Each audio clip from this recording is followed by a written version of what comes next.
नमस्कार दोस्तों, स्वागत है आपका एक बार फिर से एजू जंक्शन फैमिली के इस सीरीज में। आज हम जानने का प्रयास करेंगे 1857 के क्रांति के तत्कालिक कारण, विद्रोह के केंद्र और विद्रोह को दमन करने वाले अधिकारियों के बारे में। साथ ही साथ हम यह जानने का भी प्रयास करेंगे कि विद्रोह असफल रहा और असफल क्यों रहा, इसके कारण को भी जानने का प्रयास करेंगे। दोस्तों, जैसा कि इस पे एक सीरीज पहले दे दिया गया है 1857 के क्रांति के बैकग्राउंड को लेकर करके, जो कि एक जनरल ओवरव्यू आपको पहले दे दिया गया है। चलिए आज के सीरीज को हम शुरू करते हैं और शुरू करते हुए सबसे पहले तत्कालिक कारण को जानने का प्रयास करेंगे। इसके तत्कालिक कारण सैनिक थे। एक अफवाह फैल गई थी कि एनफील्ड राइफलों के कारतूसों में गाय और सूअर की चर्बी का प्रयोग किया जाता है।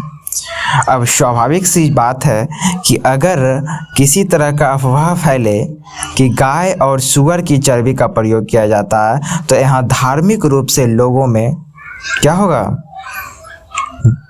क्रोध पैदा हो जाएगा ना। अब है क्या कि यह बात तो फैला दी गई कि एनफील्ड राइफल के कारतूसों में गाय और सूअरों की चर्बी का प्रयोग किया जाता।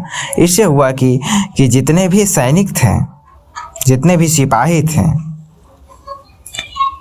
अंग्रेजी शासन में, उन्होंने विद्रोह करना शुरू कर दिया। सिपाहियों को इन राइफलों को लोड करने से पहले कारतूसों को मुंह में खोलना पड़ता था और ठहरे हिंदू और मुस्लिम दोनों सिपाही क्या किया, हिंदू और मुस्लिम दोनों ने इनकार कर दिया। किस चीज़ का? एनफील्ड राइफल के इस्तेमाल का। लॉर्ड कैनिंग ने इस गलती के लिए संशोधन करने का प्रयास किया और विवादित जो कारतूस था उसको वापस ले लिया गया।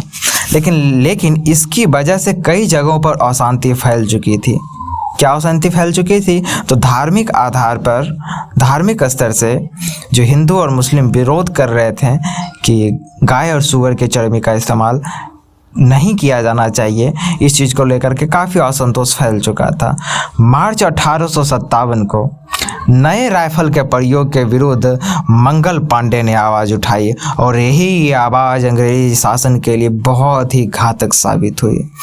1857 में मंगल पांडे के द्वारा उठाई गई यह आवाज़ अंग्रेजी शासन के लिए बहुत ही घातक साबित हुई। मंगल पांडे अपने वरिष्ठ अधिकारियों पर हमला कर दिया। 8 अप्रैल 1857 ईस्वी को मंगल पांडे को फांसी की सजा दे दी गई और यह फांसी की सजा जो थी, ये आंदोलन नहीं, विद्रोह में आग में घी डालने का काम किया। और अगले 9 मई 1857 को मेरठ में 85 भारतीय सैनिकों ने नए राइफल के प्रयोग करने से इनकार कर दिया। यानी 8 अप्रैल को मार्च में मंगल पांडे इनकार करते हैं, अप्रैल में उनको फांसी दे दी जाती है और मई में एक नहीं बल्कि 85 सैनिक ने राइफल के इस्तेमाल करने से मना कर दिया। और इस विरोध के चलते सैनिकों को 10 वर्ष की सजा सुना दी गई। अब आते हैं दोस्तों, ये हमने जाना 1857 के विद्रोह का तत्कालिक कारण क्या था? तो रॉयल इनफील्ड जो राइफल था उसमें गाय और सूअरों के चर्बी का इस्तेमाल किया जाता। हालांकि 1857 के क्रांति के कई सारे राजनीतिक, धार्मिक, सामाजिक और भी कई कारण थे, उसे भी हम आगे जानने का प्रयास करेंगे।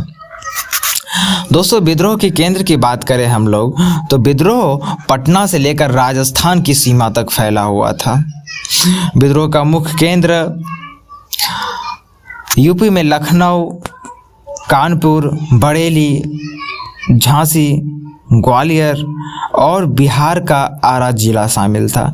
बिहार के आरा जिला शामिल होने के पीछे, इसके पीछे मकसद भी था, वो भी देखेंगे हम लोग। लखनऊ क्या थी? तो यह अवध की राजधानी थी।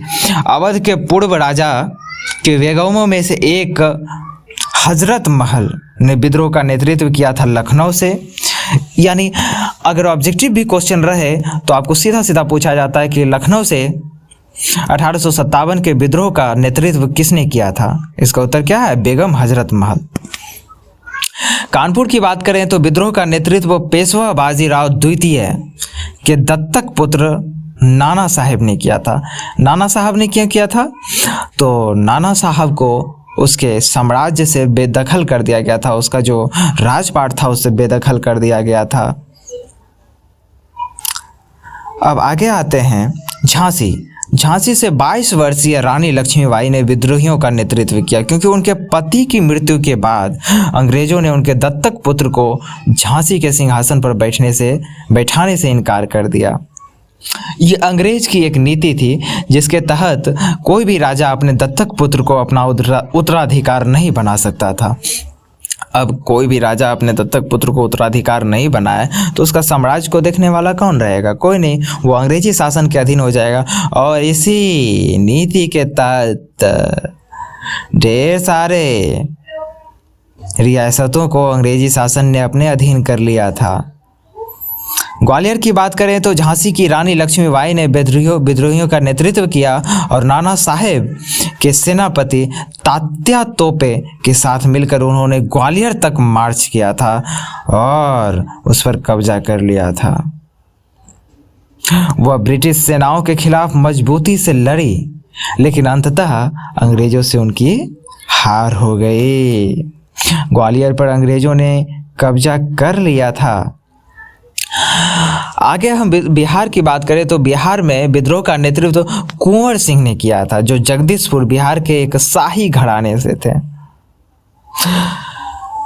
खास करके हुआ क्या दोस्तों, जितने भी शाही घराना थे, जितने भी राजे रजवाड़े थे, वो सारे के सारे क्या थे? इनसे असंतुष्ट थे। खास करके असंतुष्ट इस बात से लेकर के थे कि जितने भी अंग्रेजी शासन के द्वारा राज्य हड़प नीति चलाई गई थी, दत्तक पुत्र निषेध नीति चलाई गई थी, जिसमें क्या था?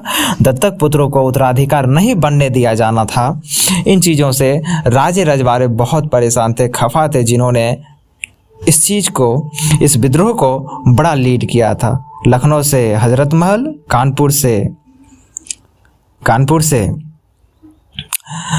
नाना साहब, झांसी से रानी लक्ष्मीबाई और इस तरह से बिहार से कुंवर सिंह। अब दोस्त बहुत बड़ा विद्रोह रूप ले लिया था, तो इसको दमन करने के लिए, इसको दबाने के लिए अलग अलग जगहों पर अंग्रेजी शासन ने क्या किया? अपने अपने सैन्य अधिकारी को भेजा था। 1857 का विद्रोह 1 वर्ष से अधिक समय तक चला। इसे 1858 के मध्य तक लेकिन दबा दिया गया था।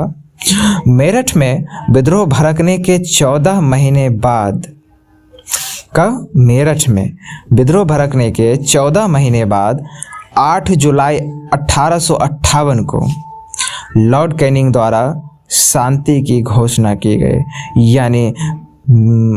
यानी अगर हम देखें विद्रोह के स्थान को, तो दिल्ली, मतलब जो दिल्ली में विद्रोह हो रहा था उसका नेतृत्व, देखिए अलग अलग जगहों पे विद्रोह का नेतृत्व या आंदोलन ही क्यों ना हो, सभी को नेतृत्व करने के लिए नेता की जरूरत होती है। और उसी कड़ी में हम देखते हैं दिल्ली से जो विद्रोह का नेतृत्व कर रहे थे वो थे बहादुर शाह द्वितीय। बहादुर शाह द्वितीय दिल्ली से नेतृत्व कर रहे थे। जिस दिल्ली वाले विद्रोह को दबाने का काम किया था जॉन निकोलसन ने। जॉन निकोलसन एक ब्रिटिश अधिकारी थे, ब्रिटिश सैन्य अधिकारी थे। लखनऊ की बात करें हम लोग तो लखनऊ से बेगम हजरत महल ने इस आंदोलन को लीड किया था। ये भारतीय नेता थी बेगम हजरत महल, जिसके आंदोलन को दबाने का प्रयास किया, जिसके विद्रोह को दबाने का प्रयास किया और विद्रोह को दबाया भी हेनरी लॉरेंस ने। अगर कानपुर की हम बात करें तो कानपुर के विद्रोह को लीड करने वाले नाना साहब थे और कानपुर के विद्रोह को सर कोलिन कैंपबेल ने दबाया था। झांसी और ग्वालियर से जो है इस विद्रोह को लक्ष्मीबाई और तात्या तोपे लीड कर रहे थे, जो कि जनरल ह्यूग रोज के द्वारा, जनरल ह्यूग रोज के द्वारा झांसी और ग्वालियर के विद्रोह को दबाया गया था। और बरेली की बात करें हम तो बरेली में खान बहादुर खान नेतृत्व कर रहे थे, जिसको सर कोलिन कैंपबेल ने ही दबाया था। इलाहाबाद और बनारस से मौलवी लियाकत अली 1857 के विद्रोह का नेतृत्व कर रहे थे, बहुत इंपॉर्टेंट है, जिसको कर्नल ऑन्सिल ने दबा दिया। और बिहार से जो कुंवर सिंह कर रहे थे जगदीशपुर से इस विद्रोह का नेतृत्व, उसे विलियम टेलर ने दबाने का प्रयास किया और दबाया भी। इस तरह से हमने क्या देखा, विद्रोह के स्थान, भारतीय नेता, ब्रिटिश अधिकारी जो उस विद्रोह को दबाया, है ना। अब हम आगे बढ़ते हैं, देखते हैं विद्रोह इतने बड़े स्तर पे तो किया गया, लेकिन यह विद्रोह असफल साबित हुआ। इसके कई सारे कारण थे, उसमें से एक कारण है सीमित प्रभाव। हालांकि विद्रोह काफ़ी व्यापक था, लेकिन देश का एक बड़ा हिस्सा इससे अप्रभावित रहा। विद्रोह मुख्य रूप से दोआब क्षेत्र तक ही सीमित थे, जैसे सिंध, राजपूताना, कश्मीर, पंजाब के अधिकांश भाग तक ही यह विद्रोह सीमित थे। बड़ी रियासतें इसमें शामिल नहीं हुए थे, जैसे हैदराबाद, है ना, मैसूर, त्रावणकोर, कश्मीर तथा राजपूताना के लोग भी विद्रोह में शामिल नहीं हुए थे। अब किसी भी विद्रोह में अगर बड़े बड़े लोग, बड़े बड़े शासक शामिल नहीं होते हैं तो विद्रोह कितना दूर तक जाएगा, इसका अंदाज़ा आप भी लगा सकते हैं। दक्षिणी प्रांतों में भी इसमें भाग नहीं लिया, जो भी था दोआब वाले क्षेत्र तक ही सीमित रह गए थे, जैसे सिंध, राजपूताना, कश्मीर, पंजाब के अधिकांश भाग इतने तक ही सीमित रह गए थे। यह आंदोलन प्रभावी जो था वो नेतृत्व नहीं था, प्रभावी नेतृत्व नहीं था। कहने का मतलब विद्रोहियों में एक प्रभावी नेता का अभाव था। हालांकि नाना साहेब, तात्या टोपे, रानी लक्ष्मीबाई आदि थे तो बहादुर नेता, लेकिन वे समग्र रूप से आंदोलन को प्रभावी नेतृत्व प्रदान नहीं कर सके। संसाधन भी सीमित थी, उस समय इतना ज़्यादा मॉडर्नाइजेशन भी नहीं था। सत्ताधारी होने के कारण रेल, डाक नहीं, तार एवं परिवहन तथा संचार के अन्य सभी साधन अंग्रेजों के अधीन थे। अगर कोई अपना चिट्ठी डाक के माध्यम से पहुंचाना चाहता था तो उसे रास्ते में ही देख लिया जाता था और उसे गंतव्य स्थान पर पहुंचने नहीं दिया जाता था। तार गंतव्य स्थान पर नहीं पहुंचने दिया जाता था। परिवहन और संचार के सारे माध्यम भी सरकार के हाथ में थे। सरकार उसे क्या करती थी, बाधित कर देती थी किसी न किसी तरीके से। इसलिए विद्रोहियों के पास हथियारों और धन की कमी भी थी। अब हथियार आए भी कैसे, धन रहे तभी तो हथियार आए, और धन के लिए बहुत ज़्यादा पैसे इकट्ठे करने की ज़रूरत थी, जो पैसे इकट्ठे करने के बावजूद भी अगर परिवहन सेवा ठप कर दिया जाए तो हथियार इकट्ठा करना इतना आसान नहीं होता। मध्यम वर्ग की भागीदारी नहीं थी। किसी भी चीज़ों को सफल बनाना हो तो मध्यम वर्ग की भागीदारी बहुत ही महत्वपूर्ण हो जाती है। अगर आप व्यापार के क्षेत्र में भी हो तो मध्य वर्ग को बहुत ध्यान रखा जाता है ना। इसी तरह से अंग्रेजी शिक्षा प्राप्त मध्यम वर्ग, बंगाल के अमीर व्यापारियों और जमींदारों ने विद्रोह को दबाने में अंग्रेज की मदद कर दी। अब स्वाभाविक सी चीज़ है, जो आपके मध्यम वर्ग हैं या अमीर वर्ग हैं, वो सारे लोग अगर अंग्रेज की सहायता करने लगे, यानी आपके विद्रोहियों को आपके विद्रोहियों को साथ देने लगे, तो जाहिर सी बात है आपके हाथ असफलता लग सकती है। तो ये कुछ कारण थे जिसमें हमने देखा विद्रोह के असफलता के सीमित प्रभाव कारण, प्रभावी नेतृत्व नहीं था, सीमित संसाधन था, धन की कमी थी, मध्य वर्ग की भागीदारी नहीं थी। चलिए, विद्रोह का परिणाम क्या हुआ? विद्रोह का परिणाम यह हुआ कि कंपनी शासन का अंत हो गया। 1857 का एक महान विद्रोह आधुनिक भारत के इतिहास में एक ऐतिहासिक घटना थी। यह विद्रोह राज्य में ईस्ट इंडिया कंपनी के शासन के अंत का कारण बना। और भी कई सारे परिणाम हुए, जैसे कि ब्रिटिश राज का प्रत्यक्ष शासन। ब्रिटिश राज ने भारत के शासन की जिम्मेदारी सीधे अपने हाथों में ले ली। इस क्रांति के बाद, इस विद्रोह के बाद ब्रिटिश राज का जो शासन था वो डायरेक्ट कहां से, इंग्लैंड से चलने लगा। इस घोषणा के पहले वाइसरॉय लॉर्ड कैनिंग ने इलाहाबाद में की थी। भारतीय प्रशासन को महारानी विक्टोरिया ने अपने अधिकार में ले लिया, जिसका प्रभाव ब्रिटिश संसद पर भी पड़ा।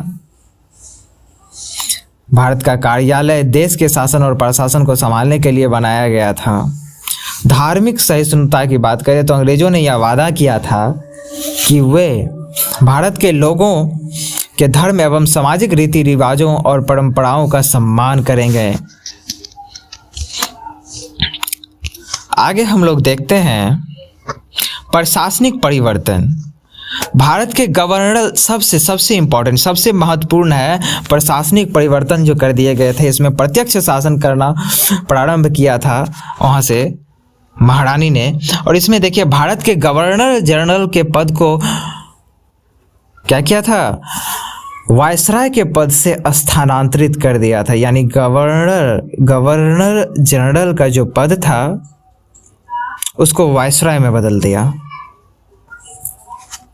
भारतीय शासकों के अधिकारों को मान्यता दी गई। व्यक्तिगत के सिद्धांत को समाप्त कर दिया गया, यानी डॉक्ट्राइन ऑफ लैप्स।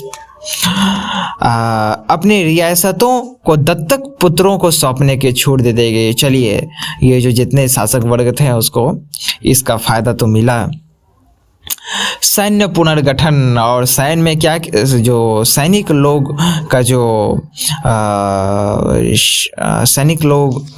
जो शासन है, सैनिक लोग का जो सैनिक लोग को चलाने का जो नीति था उसमें बदलाव किया गया। जैसे देखिए, सेना में भारतीय सिपाहियों का अनुपात कम करने और यूरोपीय सिपाहियों की संख्या बढ़ाने का निर्णय लिया गया। लेकिन शस्त्रागार ब्रिटिश शासन के हाथ में ही रहा। निष्कर्ष देखते हैं हम लोग, निष्कर्ष में क्या हुआ। तो निष्कर्ष 1857 का जो विद्रोह था वो ब्रिटिश शासन के इतिहास की एक अभूतपूर्व घटना थी। इसके कारण भारतीय समाज कई वर्ग एकजुट हो गए। हालांकि विद्रोह वांछित लक्ष्य को प्राप्त करने में विफल रहा, लेकिन इसने भारतीय राष्ट्रवाद के बीज बो दिए। 1857 का जो विद्रोह था वो बहुत ही बड़े स्तर पर लोगों को एकजुट करने का प्रयास किया। बहुत ही बड़े स्तर पर लोग एकजुट हुए और इससे राष्ट्रवाद का जो है भावना लोगों में जगा। राष्ट्रवाद की भावना से लोग प्रेरित हुए। ये था आपका 1857 की क्रांति और 1857 की क्रांति से जुड़े कुछ तथ्य, जिसमें आपको ये जो है 1857 के क्रांति को किसने कहाँ से नेतृत्व किया था और इसको कौन से सैन्य अधिकारी ने दबाने का प्रयास किया था, दबाया था, इस चीज़ को आपको याद रखना है। ये बहुत ही इम्पोर्टेंट होता है। चलिए, बाकी का 1857 के क्रांति के बारे में तो और भी चीज़ें हैं, लेकिन मुझे लगता है इतना फ़िलहाल आपके लिए काफ़ी है। और भी इस पर सीरीज हम लाने का प्रयास करेंगे अगर आप हमें मोटिवेट करते हैं। हमारे चैनल को आप सब्सक्राइब कीजिए, शेयर कीजिए, लाइक कीजिए। अगर आपको यह वीडियो अच्छा लगा हो तो अपने दोस्तों के साथ ज़रूर शेयर करें और हमारे चैनल से जुड़े रहें। धन्यवाद।